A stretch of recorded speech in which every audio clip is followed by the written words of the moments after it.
welcome to a special episode of Transforming AM, coming to you live from the Public Works Conference in Melbourne.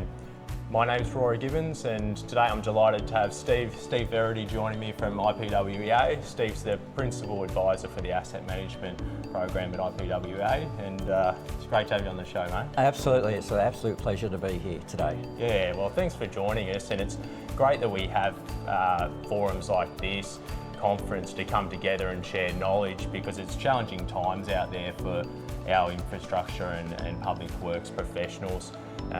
We've got ageing infrastructure. The latest report suggests it's up to about 55 billion for community infrastructure.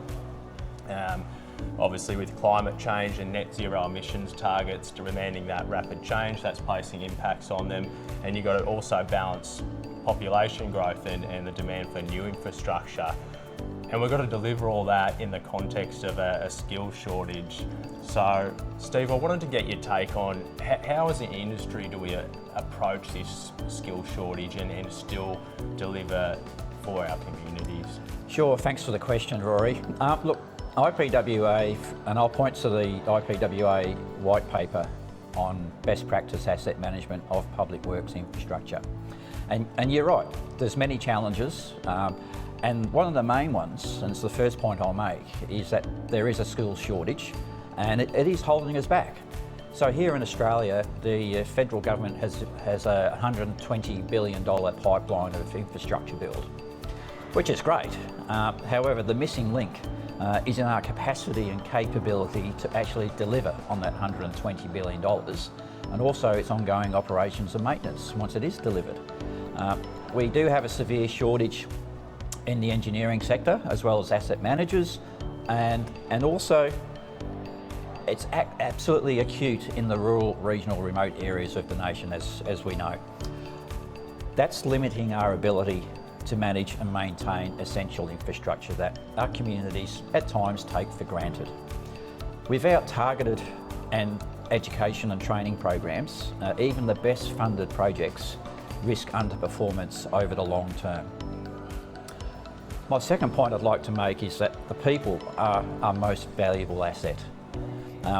Infrastructure asset managers aren't just managing physical assets, they are critical assets in themselves.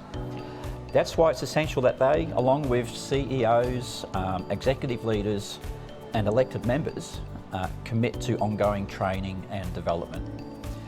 When we invest in people, we improve service delivery, enhance decision making, and deliver better outcomes for our communities that we serve. My third and final point is education is the solution.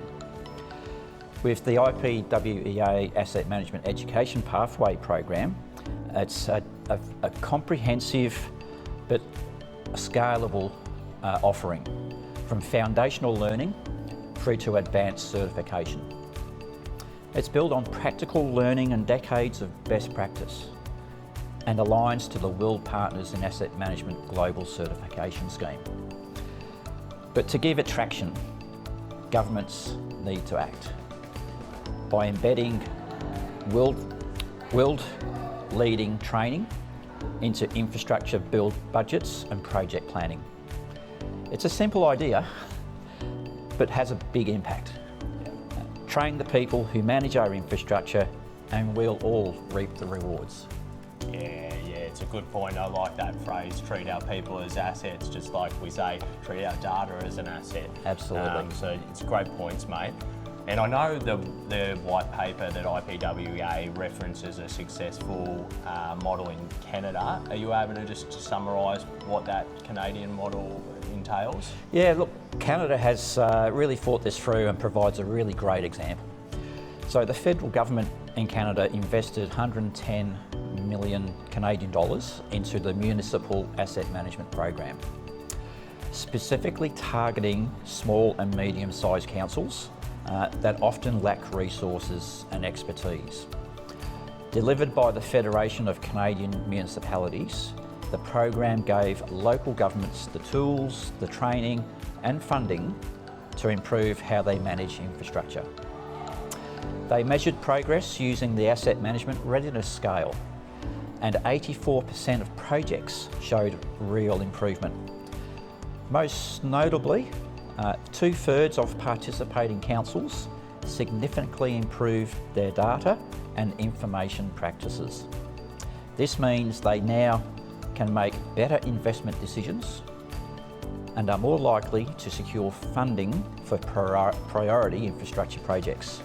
So that's a clear case of how targeted investment in capability and capacity building leads to better outcomes for our communities. Yeah, it's great we can take that example from our Canadian friends. Thanks so much for joining me today, Steve, on Transforming AM.